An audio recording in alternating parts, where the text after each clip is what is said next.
A fearless young king dreams beyond borders with unstoppable ambition. He builds an empire stretching across continents before his untimely death. In the heart of ancient Macedonia, under the tutelage of the great philosopher Aristotle, a prince was forged not of ordinary mortal clay, but of legend and ambition. This was Alexander, son of King Philip II, a youth whose gaze was fixed not on the hills of his homeland, but on the vast, unconquered horizon of the Persian Empire. From his earliest days, tales of mythical heroes like Achilles, his supposed ancestor, filled his imagination. These were not mere stories to him. They were a blueprint for destiny. He saw in their heroic deeds a reflection of his own potential, a challenge to surpass the limits of the known world. While other boys played games of sport, Alexander played games of strategy, his mind a battlefield where he rehearsed the conquests that would one day stun the world. His father, a formidable military innovator in his own right, had unified Greece under Macedonian hegemony, creating a professional, disciplined army the likes of which had never been seen. Yet, where Philip saw a consolidated kingdom, Alexander saw a launching pad. His dreams were colored with the hues of foreign lands, the scent of exotic spices, and the glint of Persian gold. He was a storm gathering on the edge of the world, a force of nature biding its time, his spirit restless and yearning for the glory that awaited him across the Hellespont. The assassination of his father in 336 BC thrust the throne upon him at the tender age of 20. The boy was now a king, and his dreams were about to become the world's reality. With the throne secured and the Greek states firmly under his control, Alexander unleashed his ambition upon the world. In 334 BC, he crossed the Hellespont into Asia Minor with a combined Macedonian and Greek force of fewer than 50,000 men. He was stepping into the maw of the Achaemenid Empire, a colossal power that had lorded over the Near East for 2 centuries, stretching from Egypt to the Indus Valley. It was a gamble of audacious, almost reckless proportions. Yet, Alexander was no mere gambler. He was a master of the art of war. His first major test came at the Granicus River, where he faced a formidable Persian satrapal army. Disdaining cautious advice to wait, Alexander led a heroic, near-suicidal cavalry charge directly across the river and up the steep banks into the teeth of the enemy line. His boldness shattered the Persian formation and delivered a stunning victory. This was the first domino to fall. The victory at Granicus was not just a military triumph. It was a powerful statement of intent. It announced the arrival of a new kind of conqueror, one who led from the front, sharing the dangers of his men and inspiring them with his own seemingly divine courage. As he marched through Asia Minor, cities that had been under Persian rule for generations, such as Sardis and Ephesus, threw open their gates, hailing him not as a conqueror, but as a liberator. He possessed a keen understanding of propaganda, presenting himself as the champion of Greek freedom against Persian tyranny, a narrative that won him invaluable local support. His ambition was a fire, and with each victory, it burned hotter, consuming everything in its path and illuminating his legend for all to see. The momentum of his campaign was relentless, a testament to his strategic genius and the unparalleled discipline of his army. The Persian king, Darius III, a man of immense wealth and power, could no longer ignore the Macedonian upstart. He gathered a massive army, drawn from all corners of his vast empire, to crush Alexander at a place called Issus. The terrain was narrow, a coastal plain between the mountains and the sea, which nullified the Persians' numerical superiority.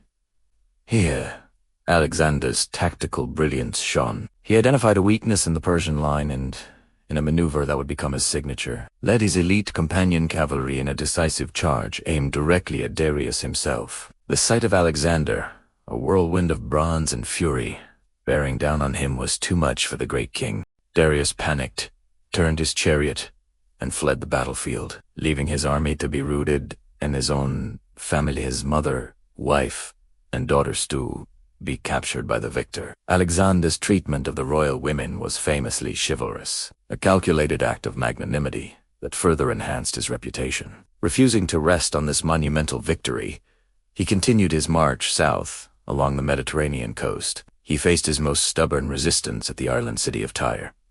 For 7 long months, the Tyrians defied him from behind their impregnable walls. Unfazed, Alexander ordered his engineers to build a causeway, a massive mole of earth and stone, across the sea to the island.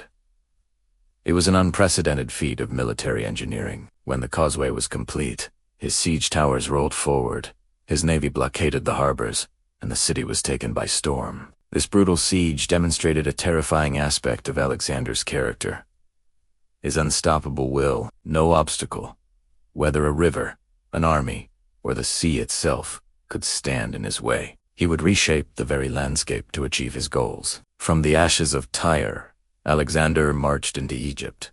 The Egyptians, who had long chafed under Persian rule, welcomed him as a savior. At the oracle of Siwa Oasis, deep in the Libyan desert, the priests hailed him as the son of Zeus, a proclamation that solidified his divine status in the eyes of his new subjects, and perhaps, in his own mind, he was no longer just a king. He was a living god. Before leaving Egypt, he founded a city at the mouth of the Nile, a port that would link Greece with the riches of the East. He named it Alexandria, the first of many cities that would bear his name across his burgeoning empire.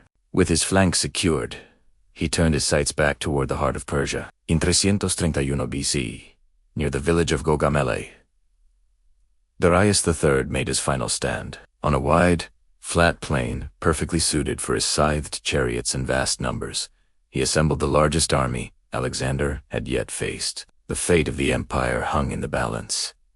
On the eve of battle, Alexander's general Parmenion, unnerved by the scale of the Persian force, suggested a night attack. Alexander famously retorted, "I will not steal my victory." He would face his enemy in the light of day, for all the world to see. The battle that followed was a masterpiece of tactics and courage. Alexander once again executed a brilliant flanking maneuver, creating a gap in the Persian line and charging through with his cavalry, straight for Dira. And once again, Darius fled. The Achaemenid army collapsed, and with it, 200 years of Persian supremacy. Alexander marched unopposed into the legendary cities of Babylon and Susa, their immense treasuries now his. He then pushed on to Persepolis, the ceremonial capital of the empire, a jewel of art and architecture. In an act of symbolic revenge for the Persian invasion of Greece a century and a half earlier, he allowed the city's magnificent palace complex to be burned to the ground. The old world was now in ashes, and from them, Alexander's new age was dawning. The conquest of the Persian heartland did not quench his thirst. It only expanded his horizons. He pursued the fugitive Darius eastward into the remote satrapies of Bactria and Sogdiana, a harsh and mountainous region corresponding to modern-day Afghanistan and Central Asia. It was there that Darius was betrayed and assassinated by his own nobleman. Bessus denied his ultimate prize. Alexander gave the fallen king a royal funeral and then hunted down his killer, executing him for treason. This act positioned Alexander as the legitimate successor to the Achaemenid throne, not merely a foreign invader. He began to adopt Persian customs, wearing their style of dress, and introducing proskinosis, the custom of prostrating oneself before the king at his court.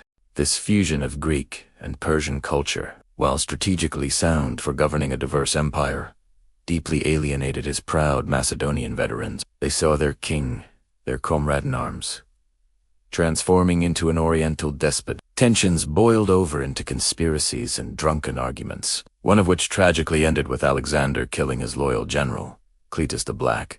In a fit of rage, an act he instantly and profoundly regretted. Despite the internal strife, he pushed ever onward, his ambition now fixated on the mythical land of India. In 326 BC, he crossed the Indus River and faced King Porus and his war elephants at the Battle of the Hydaspes. It was one of his hardest-fought victories. Impressed by Porus's bravery, Alexander allowed him to retain his kingdom as a vassal. He wanted to march on to the Ganges, to the very edge of the world.